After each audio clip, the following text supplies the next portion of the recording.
Hey guys, Paul Michael Kane here with another PMK photo tip and or trick. Today I thought we'd try something very fun inside of Lightroom, and that is taking one of my images fresh out of the camera and taking it from start to finish. You're going to see the creative process, what goes on in my head as I'm working on these images. So I'm really excited to show this to you, and taking this image you see on my screen here and turning it from a snapshot into a really usable image. Drama. We're going to add a lot of drama to this image. I'm all about adding drama to images. And let's take a look at how we're going to do this with this lion. Let's take a look. All right, so here we are inside the develop module of Lightroom. And the first thing I usually do with an image is crop it. So we're going to go ahead and select the crop tool. And when I shoot in the field, I tend to go a little wider than necessary. I want to capture as much information in the image as possible. So I intended this image to be a portrait-oriented image, but I wanted to go a little wider so I had some room to work. So with our crop tool selected, I'm going to hit the X key and change the orientation of our crop. Actually, I'm going to make this an 8 by 10, I think, too. So I'm going to reposition the lion here to where I have his pupils on the same line. I'm going to rotate the image just a bit.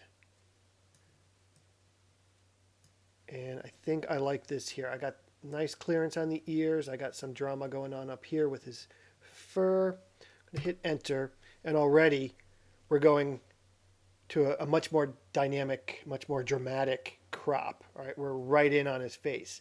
Now, one of the things I want to address here with this particular image is the shadow of the cage. I'm leaving it there because I really like the drama it adds to the image. We could easily Photoshop this out, but that's not what this image for me is about. You know, he has this modeled fur. He's a zoo lion, and I want this image to convey that he's not the king of the jungle anymore. He's a king no more. He's a caged fury kind of thing. So I'm leaving these shadows in. That is a creative choice, and I think it's the right one for this image. So now let's get into adding some contrast to this image. I want to make it pop out a bit more. So in shooting this, I shot this with a Nikon D2X with a 70 to 200 millimeter lens on it. I shot it at 2.8, making sure to get his eyes nice and sharp. This gives me this wonderful abstract background, and I want this background to go black. So I'm going to simply slide the black slider to the left and knock out that background to complete blackness. I actually really like that. I'm going to leave it there. There are a number of different ways we can do that.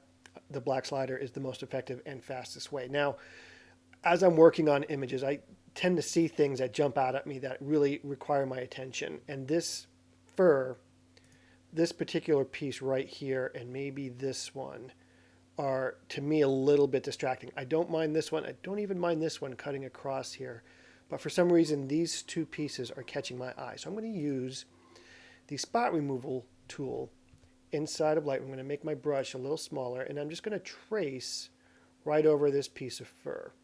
This looks like from his eyelashes or eyebrows or something. I'm going to release, let go, and then I'm going to reposition where it's drawing its source from. I'm going to reposition it right there. And while that is up, while those pins are there, I'm going to hit the H key.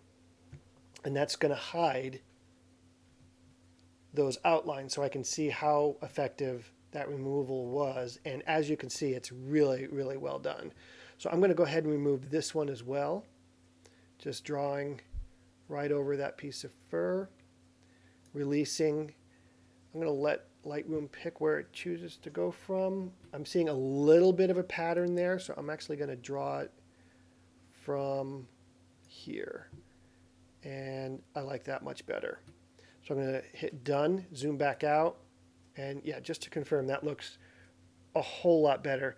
Now, you know what though, this one is bugging me too, so I'm just going to, because I can, I'm just going to go ahead and get rid of it right from about here. And it picked from a nice close part.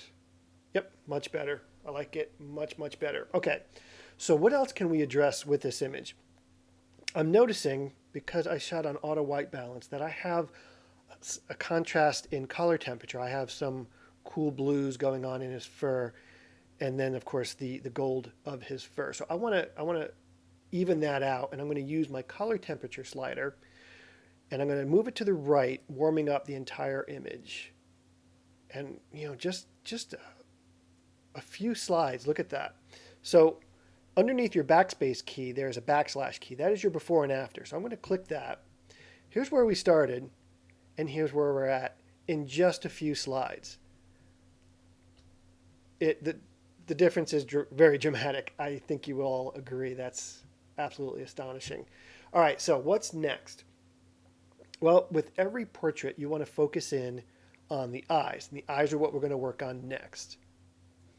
All right, let's zoom in on these bad boys. We're going to select our adjustment brush. And in the adjustment brush, all around the bottom here, you're going to see the Iris Enhance preset.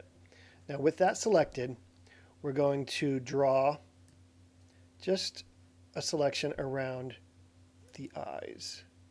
You don't want to get the pupil, just around the iris. Okay, now here's where the drama comes in. The eyes are the key to the portrait, and you want to make them as powerful in the image as possible, an element in the image that simply overpowers everything else. So we're going to increase the exposure on these. And we're going to increase the clarity and the sharpness. We're going to really pump that sharpness way up. Now, when I zoom back out, I'm going to hit done. I'm going to zoom back out. Holy cow, we went from this to this in that quick of a time. We started with a decent shot. Everything's pretty much good, but we've turned it into this unbelievable image. Now, there are still some things to address. I'm staring at his eyes right now. He's staring at me. So what we're going to do is right here, it's a little more, or a little hot, a little too bright. So we're going to pull down our highlights just a bit to bring some of that detail back in. Now I want to, because I did that, some of the eyes lost a little bit of their brightness. We're going to do that, bump that back up. Yes, I'm loving this very much. I'm a little dark up here, so I'm going to take another adjustment brush. I'm going to switch to the exposure. I'm going to pick a nice larger sized brush, and I'm simply going to paint in here. Now this looks really terrible, but we have the ability, once we get the selection we want, we have the ability to knock that back. So I'm going to bring this back here. I'm going to increase the contrast a bit and bump the clarity up. Now we're talking. So now we're here. This is where we started, and this is where we're at right now. I'm going to click done, and I think all I have left to do is add a bit of a vignette. Now, why would I add a vignette when we have all this darkness surrounding us? We're going to darken not only these corners, but these corners here. We're going to soften this edge right here, and we're going to use the post-crop vignette because we cropped the image really in tight. So we're going to use this to knock that back a whole lot. And now we're just seeing these eyes are just staring at us from this, dark pit. I think, well, I know it's a lot more dramatic than when we started. Here's where we started, and here's where we finished. Not bad for maybe, 10 minutes? Not even 10 minutes inside of Lightroom. Hey guys, Paul Michael Kane here. Again, I wanted to thank you for watching these videos. I do hope you'll subscribe and leave some comments below. Let me know what you would like to see me do in these videos. More software, more in the field. I have some more ideas for stuff in the field. I'm here for you guys. Let me know what you would like to see. I hope you'll check me out at paulmichaelkane.com. The links will be below. You can also check out Lightbox photo cards. This is my project that I launched just over a year ago, and I've been having an absolute blast with them. 52 photo challenges in the deck of cards. We're going to be fulfilling the macro edition very soon. I'm expecting those any day now, and we're launching the cellular edition on Kickstarter in March, which I am super, super excited about. We all love shooting on our cell phones, myself included. So do check all that out. Check me out on Facebook. I'll put all these links below. Thank you again for watching, and you guys go grab your cameras, go take some nice pictures out, okay? It's a beautiful day out there. It's a little cold, but go take some good pictures, all right? You guys take care.